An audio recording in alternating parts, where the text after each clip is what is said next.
صل على سيدنا مولانا محمد وآله وسلم صلاة والسلام عليك يا رسول الله صلى الله عليه وسلم بسم الله الرحمن الرحیم۔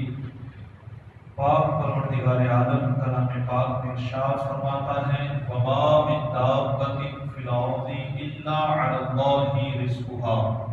اللہ کی یہ کرم نوازی ہے کہ اللہ نے رزق کی ذمہ داری اس نے خود اٹھائی ہے۔ اس کا مطلب ابھی یہ بھی نہیں ہوتا ہے کہ انسان گھر کے اندر بیٹھ جائے تاکہ اس کے منہ میں نوالا آئے گا، یہ مطلب نہیں ہوتا ہے۔ اللہ تبارک و تعالیٰ نے کلام الہی میں ایک اور جگہ یوں بھی ارشاد فرمایا کہ نماز قائم کرو اور اس کے بعد زمین میں پھیل جاؤ۔ تمہارا رزق زمین میں پھیلا دیا گیا ہے، تم زمین میں پھیل کر کے اپنے رزق کو تلاش کرو۔ ایک بڑا پیارا سا واقعہ میں آپ کو سناؤں، آپ اچھی طرح سمجھ پاؤ گے۔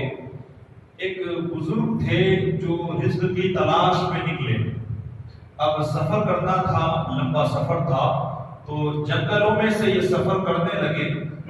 ایک درخت پہ ان کی نظر پڑی، انہوں نے کیا دیکھا کہ ایک چڑیا ہے، کبھی جاتی ہے پھر واپس آتی ہے، پھر جاتی ہے پھر واپس آتی ہے۔ وہ قریب جا کر کے جب انہوں نے غور کیا تو دیکھا کہ ایک چھوٹی سی چڑیا ایک سانپ ہے جو معذور ہے، اندھا ہے، اس کے منہ میں جا کر کے کھانا کھلاتی ہے چڑیا، رزق کہیں سے ڈھونڈ کے لاتی ہے اور اس سانپ کے منہ میں جا کے وہ ڈالتی ہے۔ اب یہ منظر جب انہوں نے دیکھا تو وہ رزق تلاش کرنے کے لیے نہ گئے اور واپس پلٹ آئے اور اپنے گھر میں آ کر کے بیٹھ گئے۔ اب جن لوگوں کو پتا چلا تھا کہ یہ بھائی رزق کی تلاش میں دور جا رہے ہیں، جب انہوں نے دیکھا کہ وہ تو گھر میں موجود ہے تو پوچھا کہ بھئی تم تو جانے والے تھے، کیا ہوا؟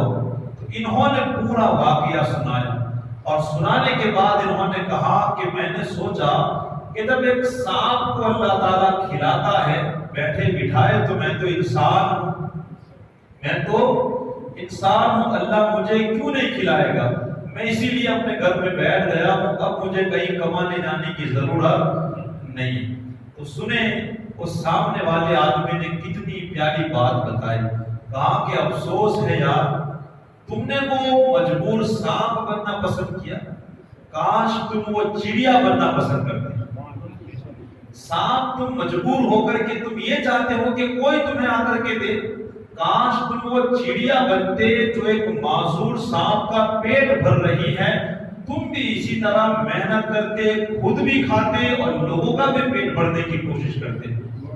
تو اللہ تبارک و تعالیٰ نے جنہیں بہت سارا پیسہ دیا ہے، وہ لوگ جن کو اللہ نے خوب دولت دی ہے، خود پیٹ بھرتے ہیں، اپنی ضرورت کی سامان ہر وقت وہ خرید سکتے ہیں، ایسے لوگوں کو اس واقعے سے یہ درس لینا چاہیے۔ وہ لوگ مسجدوں میں بھی دیتے ہیں، مدرسوں میں دیتے ہیں، جہاں ضرورت ہوتی ہے وہاں دیتے ہیں، لیکن ہمارے بیچ میں ایک ایسی قوم بھی رہتی ہے جو زکوٰۃ نہیں دیتی اور نہ ہی وہ بھیک مانگتے ہیں، خود محنت کر کے خود پیٹ پالتے ہیں، لیکن کبھی کبھی وہ اتنے مجبور ہو جاتے ہیں کہ گھر کا کرایہ تک وہ نہیں بھر پاتے اور اس کے بدلے میں مالک کی انہیں گالیاں سننی پڑتی ہیں، کبھی کبھی مکان خالی کرنے پڑتے ہیں۔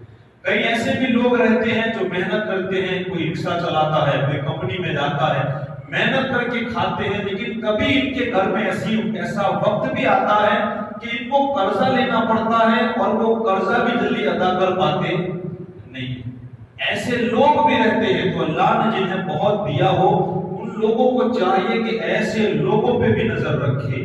خدا را ہو سکتا ہے آپ کسی کا کرایہ بھر دو، کبھی کسی کا قرضہ اتار دو، ایسے بہت سارے لوگ رہتے ہیں جو محنت کر کے خود کے بل پہ جینا چاہتے ہیں، لیکن ایسی مجبوریاں آتی ہیں کہ وہ اپنی مجبوریوں کو حل کر سکتے نہیں، لیکن یہ لوگ کبھی بھیک بھی مانگتے۔ تو ہمیں چاہیے، ہمارے بیچ میں اگر ایسے لوگ ہیں جو ہمارے ساتھ رہتے ہیں لیکن اپنی مجبوریاں نہیں بیان کر پاتے، تو ہمیں چاہیے کہ ایسے لوگوں کی بھی مدد کی جائے، دھیرے سے صحیح، چھپکے سے صحیح۔ انشاءاللہ یہ لوگ آپ کو اتنی دعائیں دیں گے کہ بندہ بہت اس سے آگے جائے گا۔ ایسا بندہ جو خود محنت کر کے کماتا ہے، کھاتا ہے، لیکن مجبوری کے تحت کبھی پریشان ہوتا ہے، ایسے بندے کی اگر آپ مدد کرو گے تو انشاءاللہ یہ لوگ آپ کو اپنی دعاؤں میں ضرور یاد رکھیں گے۔ لیکن کبھی کبھی وہ لوگ ہوتے ہیں جو ہمیشہ بھیک مانگتے ہیں، آپ دیکھ رہے ہو نا، ان کے جھولے میں کھانا ہوگا پھر بھی آپ سے وہ کھانا مانگیں گے۔ ایسے فقیر ابھی بہت دیکھنے کو ملیں گے جن کے پاس پیسے ہوگے لیکن وہ خود کے پیسوں کا نہیں کھائیں گے، پھر بھی وہ چاہے کہ ہم مانگ کر ہی کھائیں۔ ایسے کو دینے سے تو بہتر ہے کہ آپ ان کو دیں جو محنت کر کے کھانا چاہتا ہے۔ اللہ تعالیٰ ہمیں صحیح سمجھنے کی توفیق عطا فرمائے۔ ان اللہ و ملائکتہ یصلون علی النبی یا ایھا الذین آمنوا صلوا علیہ وسلموا تسلیما۔